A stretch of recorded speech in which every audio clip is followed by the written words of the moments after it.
सावन का चौथा सोमवार, जब आसमान में बादल गरज रहे थे और गंगा की लहरें अपने उफान पर थीं।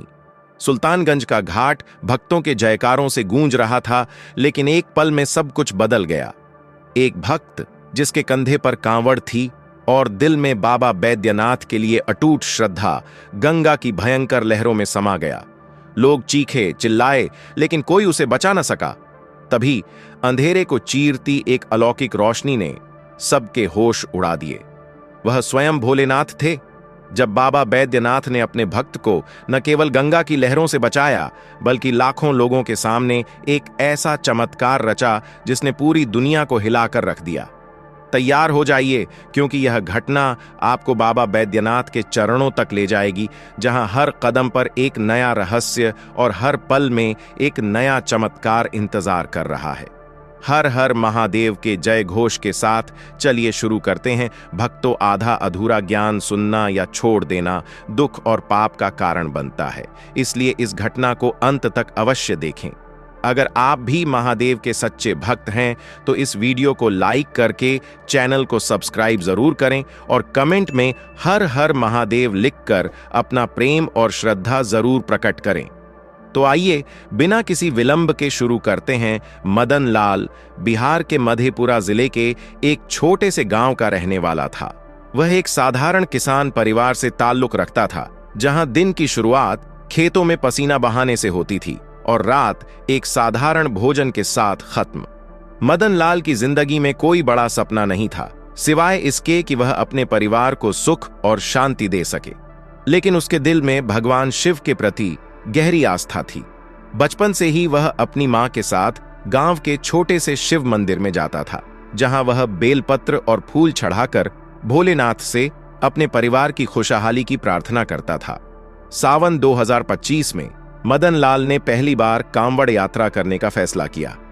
गांव के बुजुर्गों ने उसे बताया था कि बाबा बैद्यनाथ धाम में सच्चे मन से गंगा जल चढ़ाने से हर मनोकामना पूरी होती है। मदन लाल की जिंदगी में एक बड़ा दुख था। उसकी छोटी बहन राधा पिछले 2 सालों से एक बीमारी से जूझ रही थी। डॉक्टरों ने जवाब दे दिया था और गांव के ओझा गुणी भी कुछ नहीं कर पाए। मदन लाल को विश्वास था कि अगर वह बाबा बैद्यनाथ को गंगा जल चढ़ाएगा तो उसकी बहन ठीक हो जाएगी। मदन लाल ने अपनी सारी जमा पूंजी, जो मुश्किल से 500 रुपए थी, निकाली और सुल्तानगंज के लिए निकल पड़ा।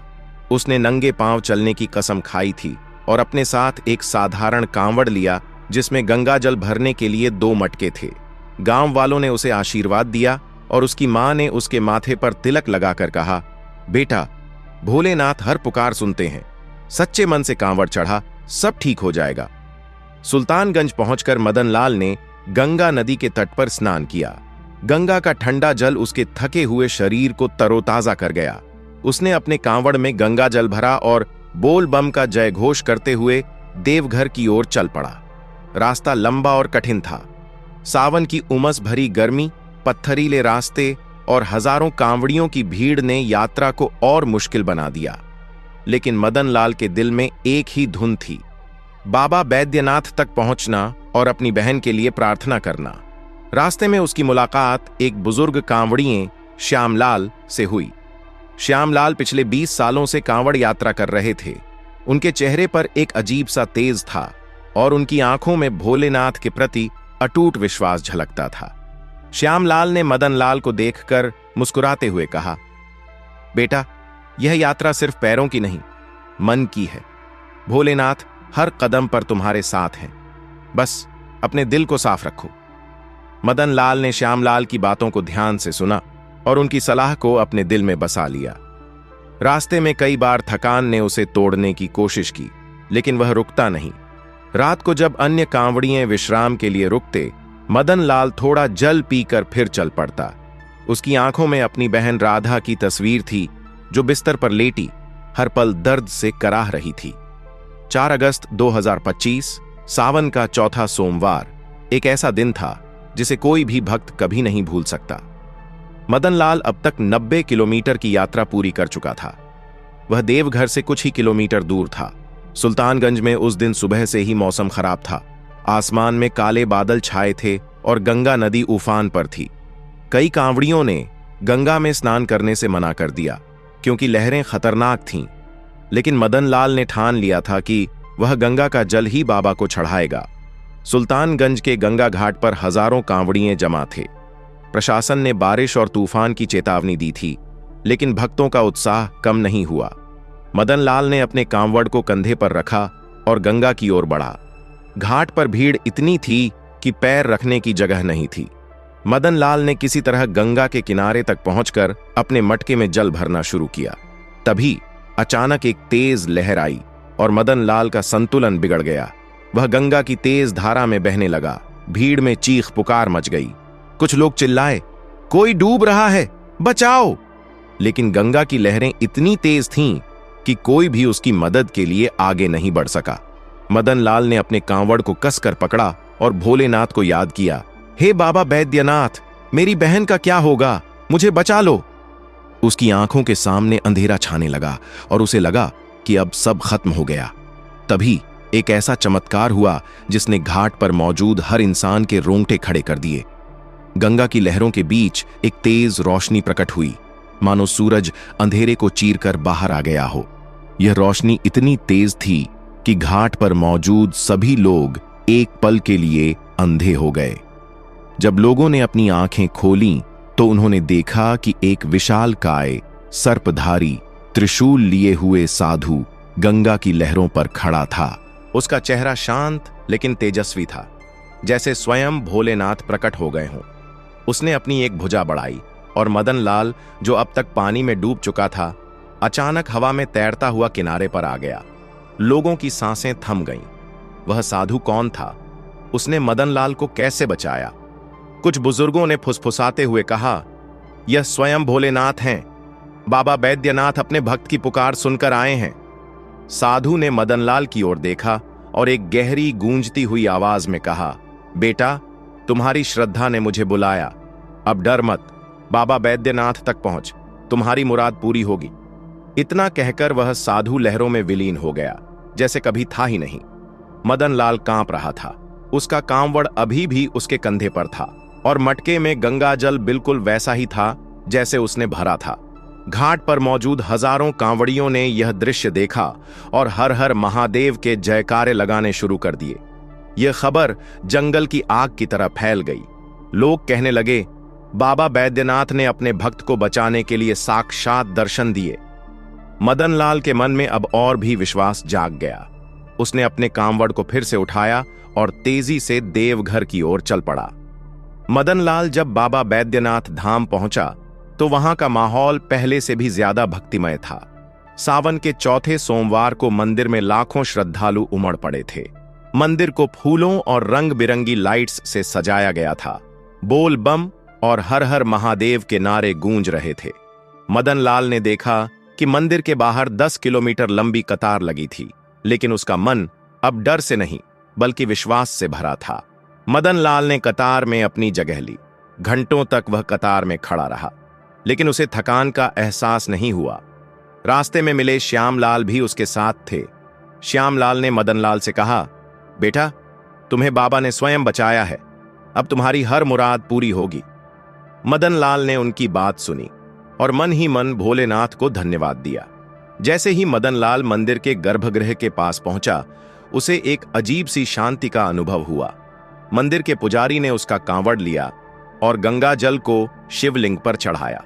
उस पल मदन लाल की आंखों से आंसू बहने लगे। उसने अपने हाथ जोड़कर प्रार्थना की, हे बाबा बैद्यनाथ, मेरी बहन राधा को ठीक कर दो। मैंने यह कांवड़ सिर्फ उसके लिए उठाया है। जलाभिषेक के बाद मदन लाल मंदिर के बाहर एक पेड़ के नीचे बैठ गया। वह थक चुका था, लेकिन उसके दिल में सुकून था। तभी मंदिर के बाहर एक अजीब सा हंगामा शुरू हुआ। लोग चिल्ला रहे थे, चमत्कार, चमत्कार। मदन लाल ने देखा कि मंदिर के गर्भगृह से एक तेज रोशनी निकल रही थी। यह रोशनी इतनी तेज थी कि मंदिर का पूरा परिसर जगमगा उठा। लोग हैरान थे क्योंकि यह रोशनी सूरज की तरह नहीं बल्कि किसी अलौकिक शक्ति की तरह थी। मंदिर के पुजारी बाहर आए और चिल्लाए, बाबा बैद्यनाथ ने साक्षात दर्शन दिए हैं। उन्होंने बताया कि जब मदन लाल का गंगा जल शिवलिंग पर चढ़ाया गया तो शिवलिंग से एक तेजस्वी आकृति प्रकट हुई। यह आकृति उसी साधु जैसी थी जिसने गंगा में मदन लाल को बचाया था। आकृति ने कुछ पल के लिए मंदिर के गर्भगृह को रोशन किया और फिर गायब हो गई। पुजारी ने कहा, यह बाबा बैद्यनाथ का चमत्कार है। इस भक्त की श्रद्धा ने भोलेनाथ को प्रकट होने के लिए मजबूर कर दिया। यह खबर पूरे देवघर में फैल गई। लोग मंदिर की ओर दौड़ पड़े। लाखों भक्त जो पहले से ही मंदिर में थे और भी उत्साहित हो गए। हर हर महादेव के नारे और तेज हो गए। मदन लाल को लोग घेरने लगे। कुछ ने उसे भगवान का भक्त कहा तो कुछ ने उसे बाबा का दूत माना। मदन लाल यह सब देखकर घबरा गया। उसने कहा, मैं तो बस एक साधारण इंसान हूं, यह सब बाबा बैद्यनाथ की कृपा है। मदन लाल अगले दिन अपने गांव लौट आया। उसे डर था कि क्या उसकी बहन ठीक होगी, लेकिन जैसे ही वह अपने घर पहुंचा, उसकी मां दौड़कर उसके गले लग गई। उसकी आंखों में आंसू थे, लेकिन यह खुशी के आंसू थे।